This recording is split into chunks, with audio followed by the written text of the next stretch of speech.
마가복음 말씀 보면 11장부터 이제 예수님의 공생의 마지막 한 주간의 삶에 대해서 이제 기록을 하게 됩니다. 예수님의 공생애가 마지막을 향해 갈수록 유대 종교 지도자들은 예수님을 죽이는 데에 혈안이 되어 있었습니다. 그러던 중에 예수님께서는 자신의 이제 십자가 고난이 일주일 앞으로 다가온 것을 아시고 그 일을 준비하기 위해서 스가랴 선지자의 예언대로 나귀 새끼를 타고 예루살렘에 입성하셨습니다. 예수님께서 그렇게 하심으로써 자신이 구약에 예언된 그 메시아이심을 드러내신 것입니다. 그러나 이것은 마치 예수님께서 자신을 죽이려는 자들에게 빌미를 제공하시는 것과 같았습니다. 백성들이 예수님께 대하여 호산나 다윗의 자손이요 라고 외치는 말 속에는 백성들이 예수님을 메시아로 환영하는 모습이 담겨져 있습니다. 그럴수록 예수님을 죽이려는 종교 지도자들은 더 자극을 받아서 더욱더 하게 되었습니다. 예수님께서는 예루살렘 입성을 통해서 자신을 죽이려는 자들에게 오히려 더 분명한 빌미를 제공하신 것입니다. 나귀 새끼를 타고 예루살렘에 입성하신 예수님께서는 성전에서 장사하는 자들과 돈 바꾸는 자들을 내어 쫓으셨습니다. 예수님께서 저들에게 하나님께서 만민이 기도할 집이라 하신 이 성전을 너희가 강도의 소굴로 만들었다라고 하시면서 장사하던 저들뿐만 아니라 저들 뒤에서 돈을 챙기는 종교 지도자들까지도 책망을 하셨습니다. 예수님께서 이같이 말씀하신 것은 마치 종교 지도자들에게 이제 선전포고를 하시는 것과도 같았습니다. 그래서 예수님의 행위가 못마땅한 이 종교 지도자들은 예수님께 도대체 네가 무슨 권위로 이같이 하였느냐라며 따졌고, 예수님께서는 세례 요한이 세례를 베푼 것이 하나님의 권위냐 사람의 권위냐, 이것을 대답하면 나도 대답하겠다라고 하셨습니다. 저들이 세례 요한을 인정하면 예수님도 인정해야 하고, 세례 요한을 부정하면 예수님도 부정하게 됩니다. 그러나 저들은 이 질문을 자신들이 대답을 하면 자신들이 올무에 걸릴 것을 알고는 모르겠다라고 궁색한 대답을 했습니다. 그러자 예수님께서는 예수님을 죽이려고 꾀하는 저들의 그 죄악상을 악한 포도원 농부의 비유를 들어서 말씀하셨습니다. 포도원 주인이 포도밭을 만들고 농부들에게 소작을 하도록 맡겨주었는데 세를 받을 때가 되어 종을 보냈더니 농부들이 주인이 보낸 종을 때려서 거저 보낼 뿐만 아니라 주인이 마지막으로 보낸 아들까지도 죽였다라고 하는 비유입니다. 종교 지도자들은 이 비유가 자신들을 두고 하시는 말씀인 것을 알고는 더욱더 예수님을 죽이려 했습니다. 그러나 저들은 예수님을 메시아로 믿고 따르는 사람들을 의식해서 예수님을 어찌하지를 못했습니다. 저들이 예수님을 붙잡을 확실한 제목이 더 필요했습니다. 그래서 저들은 예수님에게서 죄목을 만들기 위해 바리새인과 헤롯 당원, 그리고 사두개인들, 그리고 서기관들을 차례로 보내서 이제 함정 질문을 하게 했습니다. 그렇게 공격하다 보면 예수님이 어딘가에는 걸려들 것이다 라고 생각한 것입니다. 오늘 본문은 첫 번째 사람들인 바리새인과 헤롯 당원이 합심하여 예수님을 공격하는 내용의 말씀입니다. 13절과 14절 말씀을 다시 한번 읽겠습니다. 그들이 예수의 말씀을 책잡으려 하여 바리새인과 헤롯 당원 중에서 사람을 보내매 와서 이르되 선생님이요 우리가 아노니 당신은 참되시고 아무도 꺼리는 일이 없으시니 이는 사람을 외모로 보지 않고 오직 진리로서 하나님의 도를 가르치심이니이다. 가이사에게 세금을 바치는 것이 옳으니까 옳지 아니하니까. 그들이 예수님의 말씀을 책잡으려고 바리새인들과 헤롯 땅 중에서 사람을 보냈다라고 하는 것은 사내들인 공회의 수장격인 대제사장들이 예수님께 사람들을 보냈다라는 것입니다. 그러니까 저들이 예수님을 붙잡을 특공대를 조직을 해서 1차 공격대를 보낸 겁니다. 그런데 보냄을 받은 사람이 바리새인과 헤롯 당원입니다. 바리새인은 율법을 문자적으로 지키며 그것을 자랑으로 여기는 극단적인 유대 민족주의자이고, 헤롯 당은 친로마적인 반유대 민족주의자입니다. 그러니까 이들은 양극단에 있는 사람들로서 절대로 하나가 서로 될 수 없는 그런 사람들입니다. 그런데 이들이 예수님을 공격하기 위해서 연합을 했다는 겁니다. 이들이 예수님을 공격하기 위해서 연합했다는 것은 저들이 모두 예수님이 자기들에게 입장에서 볼 때 방해가 된다라고 생각했다는 겁니다. 예수님께서는 바리새인들과 같이 율법에 매이지도 않으셨고 헤롯 당원들처럼 로마에게 아부하거나 로마의 정책에 끌려다니지도 않으셨습니다. 그래서 저들은 힘을 합해 이제 예수님을 공격합니다. 저들은 예수님께 와서 선생님이요, 우리가 아노니 당신은 참되시고 아무도 꺼리는 일이 없으시니 이는 사람을 외모로 보지 않고 오직 진리로서 하나님의 도를 가르치심이니이다 라고 했습니다. 여러분, 이 말을 하는 저들의 표정을 한번 좀 상상해 보십시오. 웃으면서 얘기했겠습니까? 인상 쓰면서 험악한 모습으로 얘기했겠습니까? 우리가 지금 당신을 공격하려고 합니다라는 그런 마음으로 말투를 썼겠습니까? 아니면 우리 당신 편입니다, 우리 당신 참 좋아합니다 하는 표정으로 얘기를 했겠습니까? 예수님 볼 때에 웃는 얼굴로, 그리고 마치 자신들이 예수님을 좋아해서 예수님 편에서 예수님 정말 훌륭한 분이라고 생각하는 것 같은 그런 표정을 지으며 말하는 그런 투입니다. 이 말은 당시에 사실 잘 뜯어보면 하나님께 사용하던 말들입니다. 참되다라고 하는 말은 하나님께 대하여 하는 말입니다. 사무엘하 7장 28절에 보면은 다윗이 기도하는 중에 주 여호와여 오직 주는 하나님이시며 주의 말씀들이 참되시니이다 라고 했습니다. 이처럼 유대인들은 사람에 대해서는 참되다라는 표현을 잘 사용하지를 않습니다. 그런데 저들이 예수님에 대해서 참되다라는 말을 사용했다는 건 아주 극찬하는 것입니다. 또 아무도 꺼리는 일이 없다라고 하는 말은 사람을 가리지 않는다라고 하는 말이고, 사람을 외모로 보지 않는다라는 말 역시 이 표현 하나님께 대해서 사용하는 표현입니다. 사무엘상 16장 7절에 보면은 하나님께서 말씀하시기를 내가 보는 것은 사람과 같이 아니하니 사람은 외모를 보거니와 나 여호와는 중심을 보느니라 하시더라 라고 기록하고 있습니다. 뿐만 아니라 오직 진리로서 하나님의 도를 가르치신다라는 표현도 하나님께 대해서 사용하는 표현입니다. 시편 25편 5절에 보면은 주의 진리로 나를 지도하시고 교훈하소서 주는 내 구원의 하나님이시니 내가 종일 주를 기다리니이다 라고 했습니다. 저들이 예수님의 환심을 사기 위해서 아부한다고 하는 말이 공교롭게도 하나님께 사용하는 표현들을 저들이 사용해서 의도치 않게 예수님을 하나님으로 고백하고 있는 것입니다. 누구든 이런 말을 들으면 참 기분이 좋을 것이고 또 마음이 들뜰 것입니다. 그러나 저들이 이렇게 말하는 것은 예수님으로 하여금 말의 올무에 걸리게 하기 위해서 지금 아첨하는 말입니다.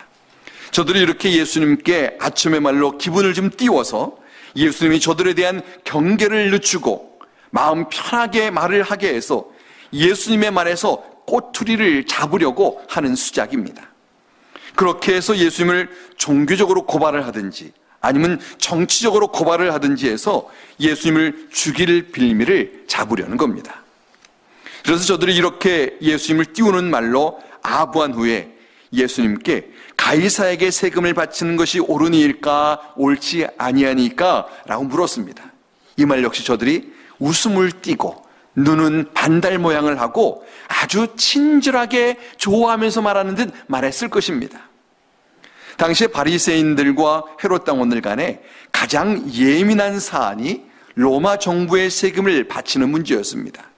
당시에 바리새인들을 비롯한 민족주의자들은 로마 정부의 세금을 바치는 것은 로마 황제를 섬기는 것이기 때문에 옳지 않다라고 주장을 했고, 헤롯 당원들은 이들을 비롯한 이 정치적인 사람들은 로마 황제에게 잘 보여야 하기 때문에 로마 정부의 책임을 당연히 내야 한다라고 했습니다.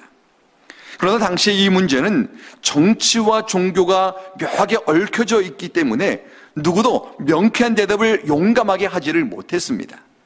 저도 이렇게 물으면서 예수님께서 가이사에게 세금을 바치라 하시든지 아니면 가이사에게 세금을 바치지 말라 하시든지 둘 중에 하나를 예수님이 대답할 것이다 생각하면서 이렇게 묻는 겁니다. 가이사의 세금 바치는 것이 옳습니까? 바치는 것이 옳지 않습니까? 이 양자택일 하라고 하는 말입니다. 이처럼 못된 사람들은요, 질문을 할 때 흑백 논리로 질문을 합니다. 중간 지대나 제3의 지대는 아예 접어두고 이 편 아니면 저 편을 택하게 합니다. 이것은 사람을 올무에 빠지게 하는 겁니다. 우리 한국 사람들이 어려서부터 그거를 잘 배워옵니다. 언제부터 배우는지 아십니까? 엄마가 좋아, 아빠가 좋아, 부를 때부터 이제 배웁니다.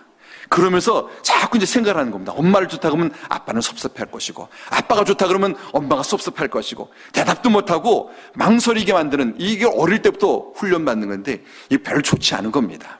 차라리 엄마 좋지? 네. 아빠도 좋지? 네. 엄마 아빠 다 좋아하는구나 이러면서 정말 어떤 양자택일이 아니라 아이의 솔직한 기분과 감정을 드러내게 해야지 자꾸만 흑백 논리를 가리킨다는 거죠. 우리들의 말 속에도 보면요, 그게 얼마나 많이 섞여져 있는지 모릅니다. 흑백 논리는 사람을 말의 올무에 걸리게 할 뿐만 아니라 사람을 극단으로 몰아가는 겁니다. 바리새인과 헤롯 당원이 정말로 가이사에게 세금을 바치는 것을 어떻게 하면 좋을지 지혜를 얻기 위해서 예수님께 묻는 거라면, 가이사에게 세금을 바칠 수밖에 없는 상황인데 예수님과 어떻게 생각하십니까? 우리가 어떻게 이 일에 대처해야지? 바치는 게 옳습니까? 바치는 게 옳지 않습니까? 라고 묻는 것은 예수님을 올무에 걸리게 하는 겁니다. 이거냐 저거냐 양자택일로 묻는 것은 자신들이 짜놓은 틀 속에 가두어두는 겁니다. 가이사는 로마의 황제를 가리키는 말입니다. 로마 최초의 황제가 시저 아구스투스인데 성경에는 이 사람의 이름을 가이사 아구스도라고 기록을 하고 있습니다. 마리아가 잉태를 했을 때, 그때에 예수님을 잉태했을 때 모든 유대인들에게 고향에서 호적하라라고 명을 내린 사람이 성경에는 가이사 아구스도라고 기록을 하고 있습니다. 그래서 로마 황제를 보통 가이사라고 이렇게 부릅니다. 그러니까 가이사에게 세금을 바치는 것은 로마 정부의 세금을 내는 것을 두고 말하는 것입니다. 당시 로마 정부에 내는 세금은 크게 세 가지였다고 합니다. 첫째는 인두세입니다. 당시 유대인 남자는 14세부터 65세까지, 그리고 여자는 12세부터 65세까지 인두세를 내야 했습니다. 왜 여자가 조금 더 일찍 내는지는 저도 잘 모르겠습니다. 찾아보니까 그렇게 되어 있어요. 로마에 내는 두 번째 세는요, 곡식 수확량의 10분의 1을 바치는 지세라고 하는 세이고, 세 번째는 모든 어떤 직종이든지 자기들의 소득의 100분의 1을 내는 소득세입니다. 이 모든 세는 모두 다 로마 황제의 재정으로 들어갔기 때문에 가이사에게 낸다, 이렇게 사람들은 생각을 했습니다. 유대인들은 로마 정부에 바치는 세금이 너무 부담이 돼서 어떻게든 지금 내지 않을 방도를 궁리했고, 열심당원과 같은 자들은 극단적인 민족주의자들인데 이런 사람들은 오히려 반란을 일으키기까지도 했었습니다. 이런 상황에서 예수님께서 가이사에게 세금을 내는 것이 옳다라고 한다면 바리새인들을 비롯한 이 애국적인 사람들은 예수님을 매국노라고 할 것이고, 가이사에게 세금을 내는 것이 옳지 않다라고 하면은 헤롯 당원들을 비롯한 로마 정부 편에 붙어 있는 사람들은 예수님이 로마 정부에 반역한 자다라고 몰아세울 것입니다. 그래서 양쪽 이들 대표들이 와가지고 뭐라 하나 지켜보면서 자기들의 법에다가 걸으려고 지금 질문하고 있는 것입니다. 저들은 두 개의 함정을 파놓고선 이쪽으로 갈래, 저쪽으로 갈래, 어디로 가든 빠질 수밖에 없는 함정 놓고서는 지금 택이라라고 하는 것입니다. 15절로 17절 말씀 다 함께 읽겠습니다. 우리가 바치리이까 말리이까 한데 예수께서 그 외식함을 아시고 이르시되 어찌 나를 시험하느냐, 데나리온 하나를 가져다가 내게 보이라 하시니 가져왔거늘 예수께서 이르시되 이 형상과 이 글이 누구의 것이냐, 이르되 가이사의 것이니이다. 이에 예수께서 이르시되 가이사의 것은 가이사에게, 하나님의 것은 하나님께 바치라 하시니 그들이 예수께 대하여 매우 놀랍게 여기더라. 예수님을 궁지에 몰아넣을 수 있다라고 생각한 이 바리새인과 헤롯 당원은 예수님께 가이사에게 세금을 바치는 것이 옳습니까? 그것이 옳지 않습니까? 라고 물었습니다. 여러분, 14절과 15절 사이에 시간이 얼마나 흘렀겠습니까? 아마도 문맥상으로 볼 때 긴 시간이 아니라 5초 아니면 10초. 가이사에게 세금 바치는 것이 옳겠습니까? 바치지 않는 것이 옳겠습니까? 라고 묻고 나서 저들은 바로 우리가 바치리까 말리까 라는 표정을 합니다. 무엇이 느껴집니까? 막 좀 수긍하고 부추기고 빨리 대답하라고 졸라대는 듯한 이런 모습을 느낄 수 있습니다. 예수님으로 하여금 생각할 여유도 없이 대답하게 자꾸 다그친 것입니다. 어서 빨리 대답하라는 겁니다. 왜 빨리 대답하게 할까요? 예수님으로 하여금 급하게 대답해서 생각 없이 말했다가 올무에 걸리게 하려는 겁니다. 보통 사람이 깊이 생각하지 않고 즉흥적으로 대답하면 실수하는 경우가 많습니다. 그래서 저들도 지금 예수님의 실수를 유도하기 위해서 빨리 대답하라고 지금 다그치는 겁니다. 사실 우리가 모든 말을 머릿속에서 한번 생각하고 걸러내고 말할 수 있으면 참 좋겠지만 그러긴 사실은 쉽지는 않습니다. 그러나 할 수만 있다면 한 번쯤 생각하고 말하는 게 참 유익합니다. 말은 한 번 하면은 주워 담을 수가 없기 때문에 할 때 조심할 수밖에 없습니다. 신중해야 합니다. 아무래도 말을 많이 하는 사람들이 있습니다. 그렇기 때문에 말하기 전에 이것이 내게는 옳지만 다른 사람 상대편에게도 옳을까? 내가 하는 말에 오해의 소지는 없을까? 한번 좀 생각하는 것이 좋습니다. 그래야 실수를 줄일 수 있습니다. 그래서 예수님께 질문한 이 바리새인과 헤롯 당원은 예수님께서 말 실수하기를 내심 바라면서 우리가 바치리까 말리까 다구치는 겁니다. 그러나 예수님께서는 저들이 지금 외식하는 것을 아셨습니다. 겉으로는 웃고 있지만 속에는 음흉한 생각을 품고 지금 비수를 들이대고 있는 것을 예수님은 아셨던 겁니다. 그래서 저들에게 어찌하여 나를 시험하느냐 라고 하셨습니다. 저들이 예수님께 자신의 속내를 들키고 만 것입니다. 저들은 예수님을 칭찬하는 말로 띄워놓았고 웃는 얼굴로 대하고 있지만 예수님께서는 저들의 속에 어떤 악한 생각을 품고 있는지 의도를 다 아셨습니다. 그래서 예수님께서는 저들에게 데나리온 하나를 가져다가 내게 보이라 하셨습니다. 데나리온은 당시에 유대인들 사이에 통용되던 로마 은화입니다. 로마 정부는 자신들의 식민지를 포함한 모든 로마 제국의 영토에서 로마의 화폐인 데나리온을 사용하게 했습니다. 한 데나리온이 일꾼의 하루 품삯이었고 인두세로 한 데나리온을 바치게 했습니다. 그러니까 예수님께서 데나리온 하나를 내게 가져와 보이라 하시는 것은 저들이 세금으로 내는 그 화폐, 그거 하나 샘플 가지고 오라는 겁니다. 이 은화에는 한 면에는 월교관을 쓴 황제의 흉상과 함께 황제 존엄한 신의 아들이라는 문구가 새겨져 있고 이 반대편 면에는 최고의 사제라는 문구와 함께 황태우의 화상이 새겨져 있었습니다. 로마 정부는 이 화폐를 통해서 황제를 신으로 만들어 숭배하게 하려는 그 의도를 담고 있었습니다. 그래서 바리새인들은 로마 황제에게 세금을 바치는 것을 마치 우상을 섬기는 것으로 여겼던 겁니다. 그러나 유대인들은 세금을 바치지 않으면 당장 불이익을 당하기 때문에 거절하지 못하고 늘 세금을 내며 질질 끌려다니고 있었습니다. 저들이 예수님 말씀대로 데나리온 하나를 가져왔습니다. 그래서 예수님께서 이 형상과 이 글이 누구의 것이냐라고 물으셨습니다. 그래서 저들은 가이사의 것입니다 라고 대답을 했습니다. 저들이 은화에 새겨져 있는 그대로 대답한 것입니다. 그러자 예수님께서 가이사의 것은 가이사에게, 하나님의 것은 하나님께 바치라 라고 하셨습니다. 은화에 새겨져 있는 대로, 돈에 새겨져 있는 대로 하면 된다 라고 말씀하신 것입니다. 너무나 간단한 대답이었습니다. 당시 모든 유대인들은 로마 정부와는 관계없이 모든 유대인들은 성전세를 내야 했습니다. 그리고 성전세를 낼 때에는 유대의 화폐로만 내야 되는데 유대의 화폐가 세겔입니다. 성인의 성전세 액수가 반세겔입니다. 이처럼 성전세를 내는 화폐와 로마 정부에 바치는 화폐가 달랐던 겁니다. 그래서 예수님께서 데나리온을 가져와 보이라 하시면서 가이사의 얼굴 있는 것 가이사의 것에게로, 하나님의 것은 하나님께 바치라 라고 말씀하신 겁니다. 이처럼 예수님의 대답이 정말 너무나 절묘했습니다.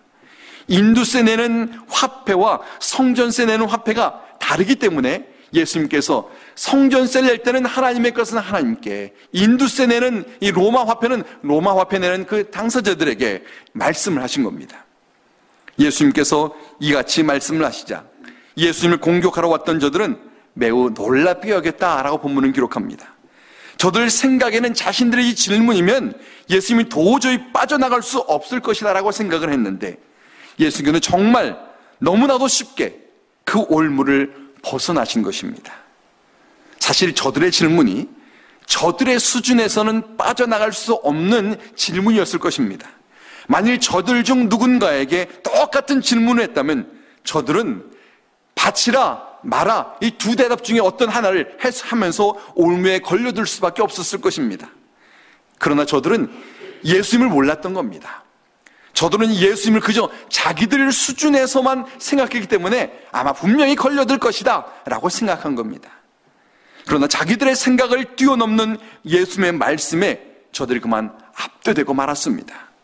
저들이 예수님께 와서 처음 했던 말이, 당신은 참되시고 아무도 꺼리는 일이 없으시니 이는 사람을 외모로 보지 않고 오직 진리로서 하나님의 도를 가르치심이니이다 라는 말을 했었었는데, 이 말이 저들이 진심으로 한 말이 아니지만 결말에 와서 보니까 이 말씀 그대로 예수님은 그러셨고, 저들이 마음 없는 말을 했지만 정말 그대로 예수님이 어떤 분인가를 저들이 본의 아니게 고백을 그대로 해버리게 된 것입니다. 예수님은 정말로 참되셨습니다. 예수님은 사실을 그대로 말씀하셨고 자신의 진심을 그대로 드러내셨습니다. 저들이 자신들의 속마음을 감추고 예수님을 올무에 걸리게 하려 했지만 예수님은 저들을 참되게 대하셨고 그 참말에 거짓이 없었고 예수님의 참말이 거짓을 이겼습니다. 이처럼 거짓은 참을 이기지를 못합니다. 거짓이 당장은 이기는 것 같아 보일지 몰라도 때가 되면 모든 것이 다 드러나게 되기 마련입니다. 예수님은 언제나 참되셨기 때문에 저들이 예수님을 결코 이길 수 없었던 것입니다. 후에 예수님께서 거짓말 증거에 의해서 예수님이 재판을 받으시고 저들의 모함에 의해서 십자가에 달리실 때 봐라 거짓이 이기지 않느냐라고 저들은 생각했을지 몰라도, 그러나 예수님께서는 부활하시고 승천하셔서 그리스도 메시아이심을 그대로 드러내 주셔서 예수님은 참이 반드시 이긴다라는 것을 보여주신 것입니다. 뿐만 아니라 예수님은 아무도 꺼리는 일이 없으셨습니다. 예수님께서는 저들이 자신의 속내를 감추고 예수님을 시험하는 것을 아예 처음부터 다 아셨습니다. 그러나 저들 처음부터 올 때 나와 한번 싸워볼래? 이렇게 대하지 않으시고 저들의 얼굴을 감추고 올 때도 웃으시면서 너희들이 왜 나를 시험하느냐? 라고 말씀하시면서 저들에게 차근차근 설명하듯 말씀하시면서 예화를 들어가며 보여주셨습니다. 예수님께서는 싸우자고 덤비는 저들에게 대해서 저들을 상대로 함부로 싸우지 않으시고 저들을 끝까지 진실하게 대하신 것입니다. 저들이 예수님을 비인격적으로 대할 때에 예수님 끝까지 인내하시며 인격적으로 대하셨습니다. 뿐만 아니라 예수님께서는 저들을 외모로 보지 않으셨습니다. 저들이 예수님께 아부하고 아첨하는 말을 해도 예수님께서는 그들의 말에 조금도 흔들리지 않으셨습니다. 오히려 진리로서 하나님의 도를 저들에게 가르치셨습니다. 가이사의 것은 가이사에게, 하나님의 것은 하나님께 바치라. 얼마나 명쾌한 진리의 말씀인지 모릅니다. 하나님의 도입니다. 하나님께서 세상 질서를 다 만드셨고 세상을 통치하시기 때문에 하나님께서 세우신 통치자에게 순종하는 것, 그러면서 그보다 더 높으신 하나님께 순종하는 것, 이것이 하나님의 질서이고 하나님의 도라는 겁니다. 이처럼 하나님의 백성은 하나님께서 만드신 질서를 따라야 합니다. 요즘이 텍스 시즌인데 우리는 세상의 질서에 따라서 정직한 세금도 내야 합니다. 눈에 보이는 세상의 질서를 지키지 않는 사람이 눈에 보이지 않는 하나님의 질서는 지킬 수 없습니다. 눈에 보이는 세상에 낼 세금에 정직하지 못한 사람이 하나님께 드리는 것에 대해서 정직할 수 없습니다. 세상 사람들이 다 정직하지 않은 세금을 내어도 하나님의 백성은 이 모든 것의 주인이 하나님이시기 때문에 하나님 앞에서 바른 세금을 내야 합니다. 뿐만 아니라 하나님의 것을 드림에 있어서도 또한 정직해야 합니다. 예수님께서 하나님의 것은 하나님께 바치라 라고 하신 말씀은 하나님께 바쳐야 할 것이 있다라는 겁니다. 물론 이것은 성전세를 두고 하는 말씀이지만 하나님의 것은 성전세만이 아닙니다. 11조 또한 하나님의 것입니다. 내 것을 드린다고 생각하는 사람은 이 아까운 마음 때문에 온전한 11조를 할 수 없습니다. 11조는 내 것 드리는 것이 아니라 하나님 것을 하나님께 드리는 것입니다.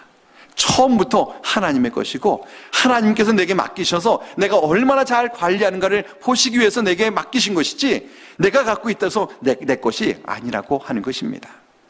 그러므로 우리는 예수님의 말씀대로 가이사의 것은 가이사에게 바치고 하나님의 것은 하나님께 바쳐야 합니다.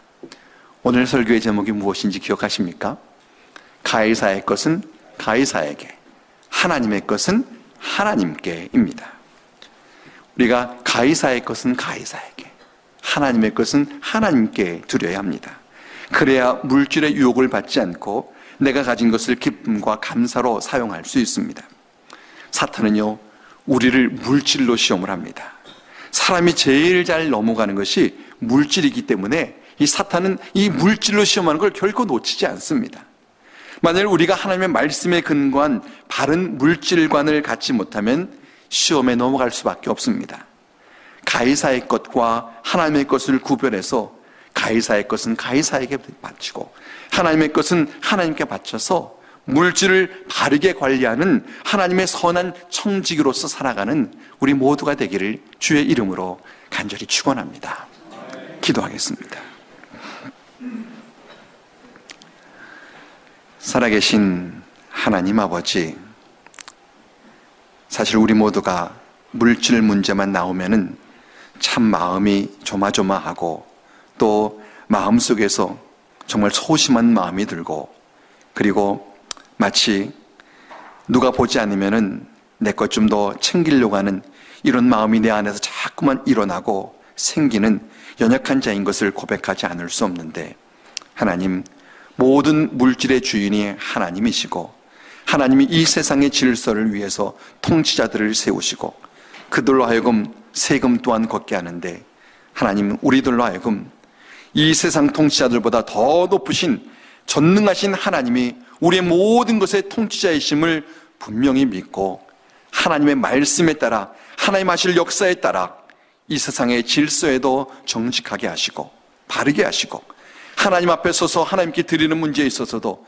언제나 바른 자들 되어서 가이사의 것은 가이사에게, 하나님의 것은 하나님께 바치라 하신 우리 예수님의 말씀에 대하여 온전히 순종하는 우리 모두들 되게 하여 주옵소서. 그래서 우리 하나님의 선한 청지기로 살아가는 우리 모두가 되게 하옵소서. 예수님의 이름으로 간절히 기도하옵나이다. 아멘.